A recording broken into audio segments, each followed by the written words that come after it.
How to deflect conflict effortlessly. To master the art of deflecting conflict effortlessly, you need to know 3 techniques.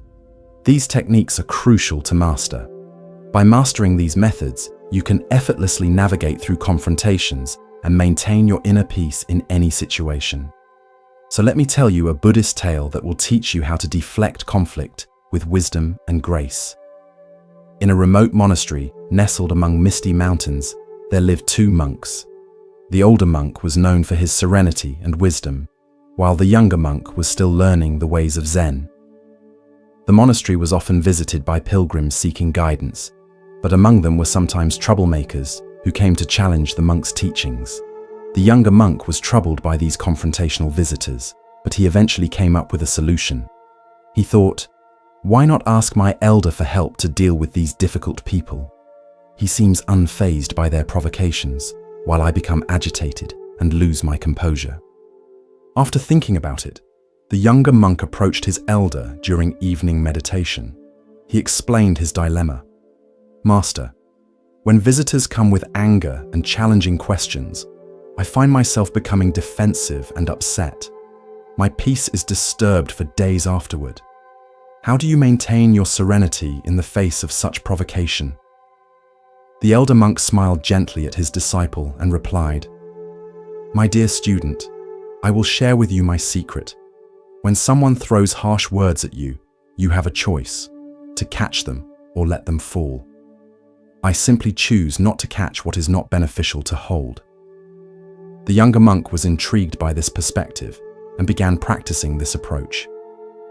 They continued this practice for many days, with the elder monk guiding the younger one through various encounters with difficult visitors. One time, a renowned scholar came to the monastery. He was known for his sharp intellect and combative debating style that had humiliated many spiritual teachers. He came specifically to challenge the monk's understanding of Buddhist doctrine. Shortly after his arrival, he began questioning the elder monk with increasingly provocative questions designed to trap him in contradictions. The scholar noticed that no matter how provocative his questions became, the elder monk remained calm, sometimes responding with wisdom, other times with silence. Frustrated by his inability to provoke a reaction, the scholar finally asked directly, "Why do you not defend your teachings against my challenges? Are you admitting defeat by your silence?" In response, the elder monk simply stated, "Respected scholar, the birds do not stop singing because someone criticizes their song. Similarly, truth does not require constant defense." The scholar was taken aback by the elder monk's words and questioned how he could remain so unperturbed. The scholar asked, "Are you claiming to be above human emotions? Do you not feel anger when your beliefs are challenged?" In response, the elder monk said, "Esteemed scholar, I do feel emotions arise, just as clouds appear in the sky. But I have learned not to let these emotions become storms that darken my mind.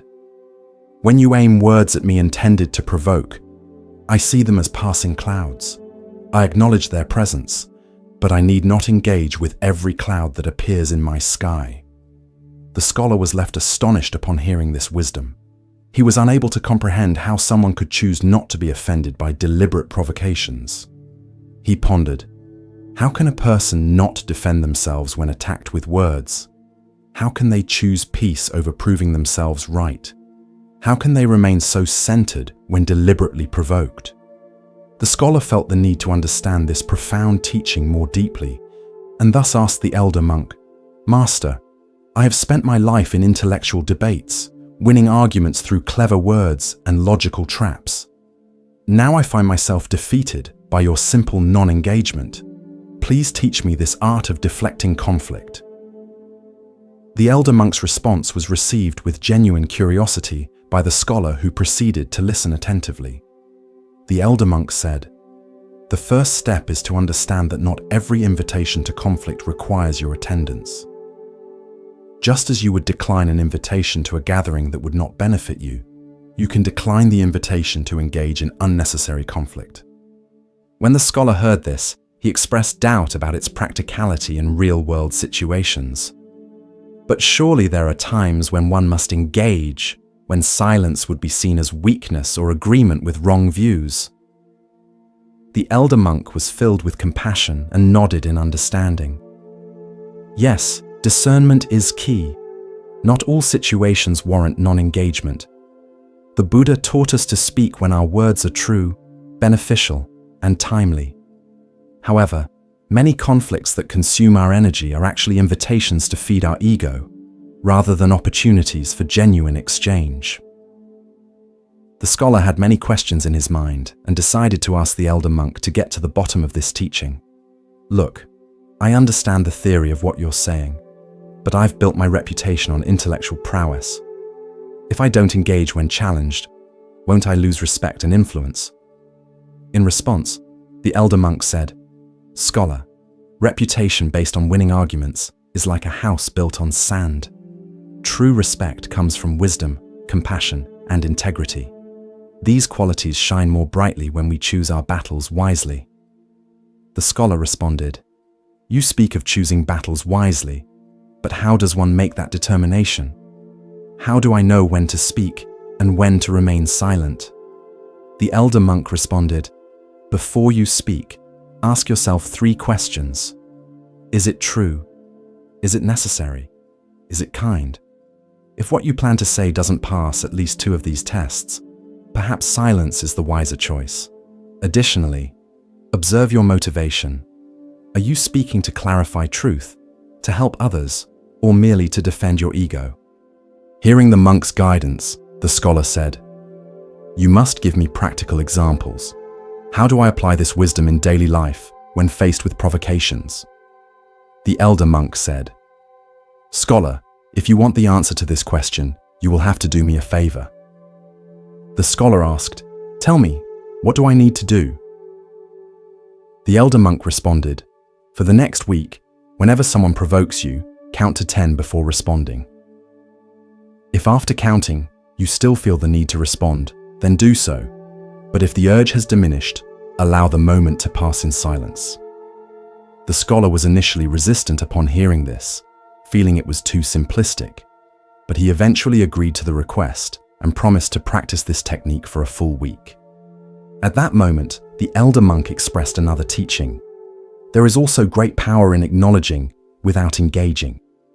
You might say, "I hear your perspective," or "I understand this is important to you," without entering into debate. Upon hearing this, the scholar became thoughtful and asked, "But won't people take advantage of my non-engagement? Won't they see it as weakness?" The monk then told the scholar, "What others think of your choice is their concern, not yours.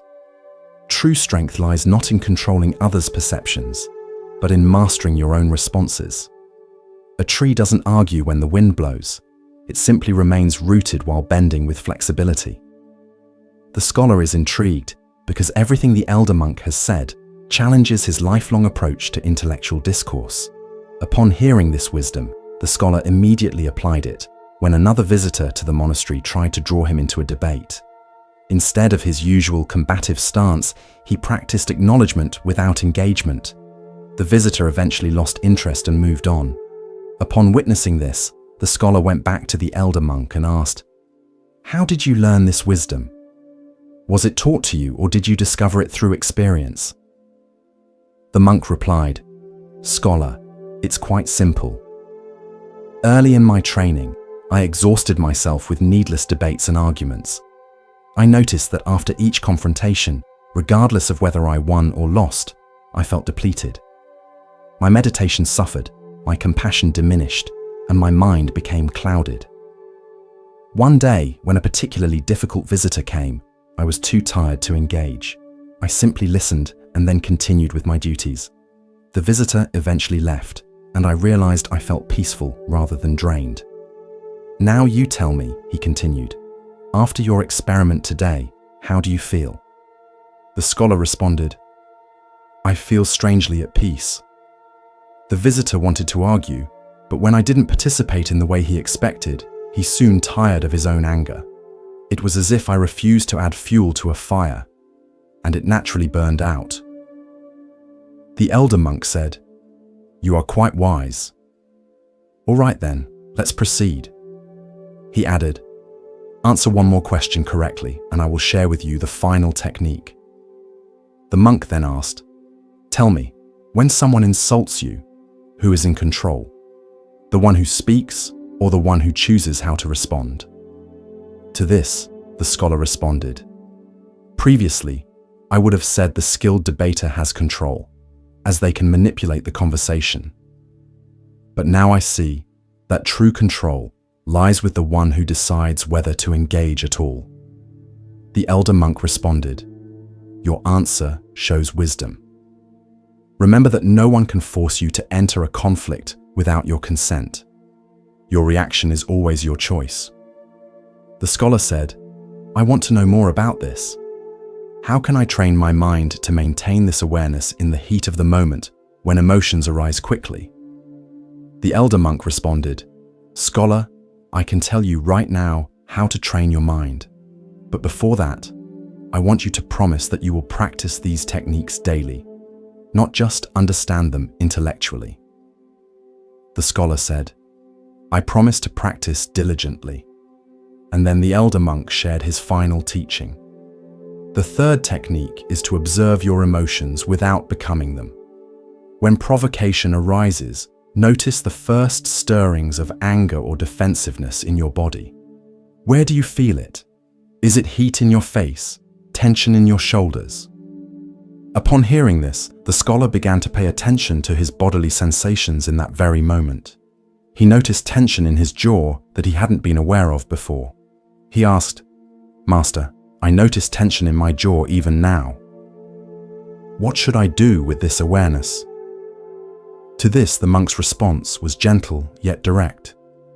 "Simply observe it without judgment, without trying to change it.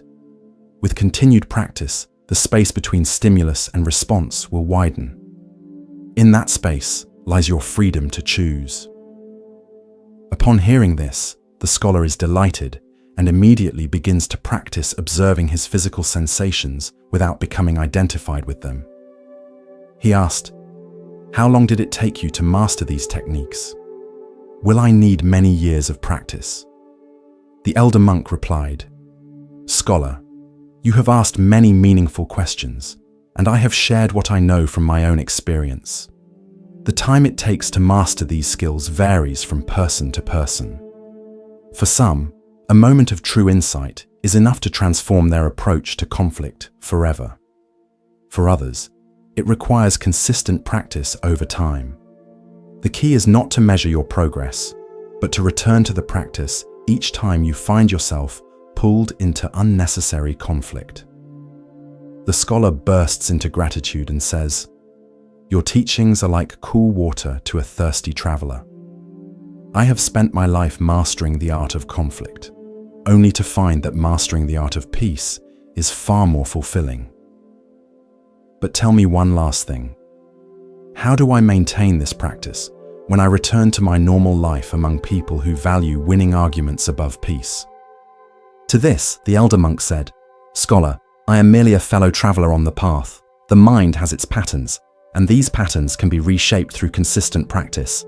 By observing your reactions to provocation, acknowledging them without judgment, and choosing your response with awareness, you can gradually rewire your habitual responses. Based on this understanding, you can navigate any social environment without sacrificing your inner peace. But I am curious, what will you do with this knowledge when you return to your academic circles?" The scholar asked, "So does that mean I should abandon intellectual discourse altogether? Is there no place for debate and the exchange of ideas?" To this, the elder monk said, "Certainly not. Intellectual discourse has its place and value. The key distinction is in your approach and motivation. When you engage from a place of curiosity rather than a need to prove yourself right, discourse becomes an opportunity for mutual growth rather than conflict. But your scholar, before that, you have to do one thing: focus your mind. When we focus our mind and bring our awareness fully to the present moment, we can engage with others from a place of clarity rather than reactivity. Only then can we discern which exchanges are worth our energy and which are better left alone.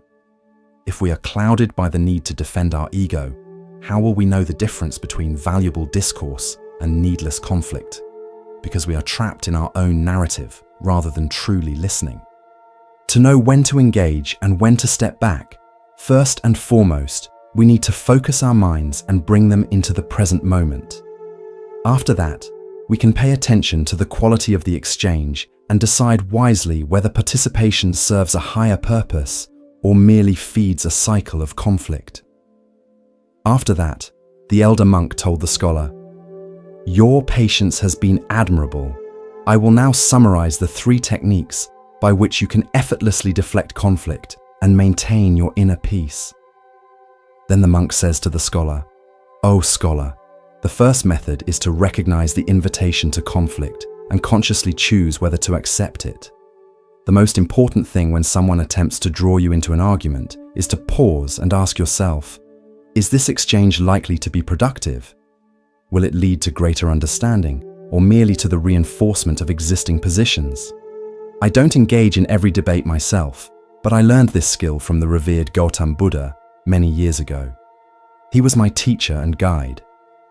I used to eagerly jump into every philosophical debate, believing it was my duty to correct misunderstandings and defeat wrong views. But the Buddha taught me that time and energy are precious resources, and wisdom lies in knowing where to invest them. So if you also want to navigate conflict skillfully, you should first cultivate this discernment. Notice when someone's tone becomes aggressive, or when their words seem designed to provoke rather than understand. If their speech contains personal attacks or sweeping generalizations, it often indicates they are more interested in winning than in genuine exchange. But if they ask questions with sincere curiosity and listen attentively to your responses, they are probably seeking understanding rather than conflict. Also notice your own emotional state. If you feel a surge of anger, defensiveness, or a strong need to prove yourself right, these are warning signs that your ego, rather than your wisdom, is driving your desire to engage. When your heart rate increases, your muscles tense, or your thoughts race, these physical cues can alert you that you're being triggered into a fight or flight response rather than a thoughtful exchange. I remember a time when I encountered a visitor who came to the monastery specifically to challenge our practices. When we talked, his words were sharp and dismissive, never pausing to truly consider my responses. This showed that he was interested in attacking rather than understanding. I thought he might be carrying inner turmoil that had nothing to do with our teachings. Then I chose not to engage with his provocations. I acknowledged his concerns with phrases like, "I understand this is important to you, and I can see you've given this much thought." But I did not take the bait of defending our practices or trying to change his mind. Similarly, you can use phrases that acknowledge without escalating. "I appreciate your perspective," or "That's an interesting point to consider," or simply, "Thank you for sharing your thoughts." Your scholar, the second method for deflecting conflict is to master the power of the non-reaction. If you want to understand people's motivations better, you have to pay attention to the effect of your non-reaction. When you don't respond as expected to provocation, you can observe what happens next. When someone expects you to become defensive or angry and you remain calm, they often reveal more about their true intentions. If they genuinely seek understanding, they will adjust their approach. If they merely seek conflict, they will typically escalate their provocative behavior before eventually giving up. You can also develop certain inner practices that strengthen your ability to maintain composure. One powerful practice is to visualize provocative words as passing clouds that don't touch your essential nature. Another is to silently wish the other person well, especially when they are being difficult. This redirects your energy from defensiveness to compassion. I remember a time when I encountered an angry merchant who accused our monastery of hoarding resources. When we talked, he hurled accusations and expected me to react defensively. This showed that he wasn't interested in truth, but in venting his frustration. I remained calm and listened fully, seeing his anger as separate from his true nature. After he ran out of accusations, I simply asked, "What would help you feel better about this situation?" His anger dissipated when he realized I wasn't going to fight back, and we had a productive conversation about the monastery's relationship with the village. Your scholar, the face reveals much about our inner state. Even when we try to present a calm exterior, micro-expressions can reveal our true feelings. If you're genuinely at peace with your choice not to engage in conflict, your face will reflect that peace. But if you're suppressing a strong urge to respond, tension will show in your features. When you see someone whose forehead creases with tension and whose lips press tightly together, it usually means they are struggling with strong emotions they're trying to control. You can also tell by their breathing and their body posture if they are feeling threatened or defensive. On the other hand, a relaxed forehead, natural breathing rhythm, and open posture are signs of genuine ease and confidence. The eyes are very important in this. When they maintain steady, soft contact, rather than darting away or staring intensely, you can be sure that the person is comfortable with the situation despite any external conflict. Look at the overall congruence between what a person says and how their body responds. If they claim to be unbothered while their body shows signs of stress, such as a tight jaw, shallow breathing, or fidgeting hands, there is an internal conflict that hasn't been resolved. As you get better at observing these signs in yourself and others, you'll be able to navigate conflict with greater awareness. Whether you choose to engage verbally or maintain silence, your body will show what's truly happening in your heart. Whether a person speaks with their words or not, you can understand much from their physical presence. Scholar, I will tell you a story. One time, I met an agitated visitor who came to challenge our understanding of the Dharma. They presented their questions as academic inquiries, but their rapid speech, tense shoulders, and slightly raised voice revealed their emotional investment in proving us wrong. I saw these signs and chose to receive their questions with genuine curiosity rather than defensiveness. After I responded with calm interest, rather than matching their intensity, their body language gradually shifted, their shoulders lowered, their speech slowed, and eventually we had a meaningful exchange of ideas. A genuine openness makes the entire face relaxed. It means the person is receptive and present. Tightness around the eyes and mouth means they are guarded or skeptical. The eyebrows draw together when they feel threatened or confused. You can navigate conversations more skillfully by observing these subtle cues in both yourself and others. Continuing, the elder monk told the scholar about the third method, saying, "Scholar, there is a third approach too, which is to transform your relationship with conflict entirely through the cultivation of an unshakable mind. To truly master the art of deflecting conflict, we must go beyond techniques of response to cultivate a mind that is not easily disturbed. When a person speaks with hostility or criticism, you may have noticed that your initial reaction involves not just thoughts, but physical sensations and impulses to action. In addition to conscious choices, your deeper relationship with conflict plays a significant role in determining how you respond. Scholar, the mind and body are deeply connected, and training one affects the other. It is like learning to balance on a narrow bridge where practice creates steadiness that eventually becomes effortless. Think about when someone speaks harshly to you. The untrained mind immediately moves toward either aggression or withdrawal, fight or flight. The body tenses, the heart rate increases, and thoughts narrow to focus on threat and defense. I remember a time when I met a powerful official who threatened our monastery with closure. In the past, such a threat would have triggered immediate panic and desperate attempts to change his mind. But through years of practice, I was able to meet his anger with equanimity. I noticed my initial impulse to become defensive, allowed it to arise and pass without acting on it, and responded from a place of centered awareness rather than reactivity. Also, when someone shows closed body language, crossed arms, averted gaze, increased distance, they might be protecting themselves from what they perceive as a threat. They are creating physical barriers that mirror their psychological defenses. This way of holding the body is an instinctive response to feeling unsafe or judged. By recognizing this sign, you can adjust your approach to create more safety in the interaction and make them feel more comfortable and open. When someone leans forward with an intent gaze and speaks with increasing volume and speed, they might be trying to dominate the conversation through physical presence. They are unconsciously attempting to make their perspective prevail through intensity rather than content. This way of engaging shows a strong need to be heard and acknowledged, often arising from past experiences of feeling dismissed or unimportant. I once met an elder from a neighboring village who approached me this way. He was very agitated, but instead of matching his energy or backing away, I remained centered and calm. I maintained relaxed eye contact, kept my breathing steady, and listened fully without interruption. Eventually, his intensity diminished as he felt truly heard, perhaps for the first time in that particular conflict. Sometimes people who repeatedly challenge the same point, even after you've addressed it, are revealing something important about their emotional state.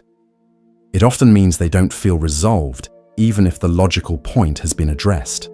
These persistent returns to the same issue show you that something deeper than the stated content is at stake for them. To be good at transforming conflict from within, you must develop both external awareness and internal steadiness. These complementary qualities, like the two wings of a bird, allow you to rise above reactivity and navigate even difficult encounters with grace and wisdom. If we pay attention to these three methods and understand them correctly, we can quickly transform potential conflicts into opportunities for deeper understanding. How much tension we carry in our bodies, how we respond to provocations, and what's happening in our inner landscape during challenging interactions all reveal our true relationship with conflict.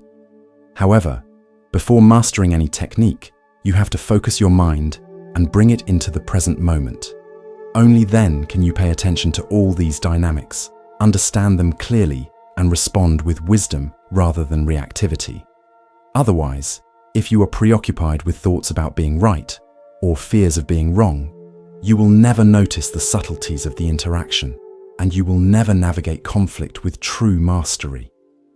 You may have seen many great masters and enlightened beings who remain perfectly at ease when challenged or criticized, and can respond with wisdom that transforms conflict into understanding. The biggest reason for this is that they have trained their minds to remain centered and peaceful, regardless of external circumstances. And that's why they can effortlessly deflect conflict while maintaining compassion for all involved. As we come to the end of this Zen journey, Moon Mind Temple would like to express our deepest gratitude for your incredible support on this journey of wisdom.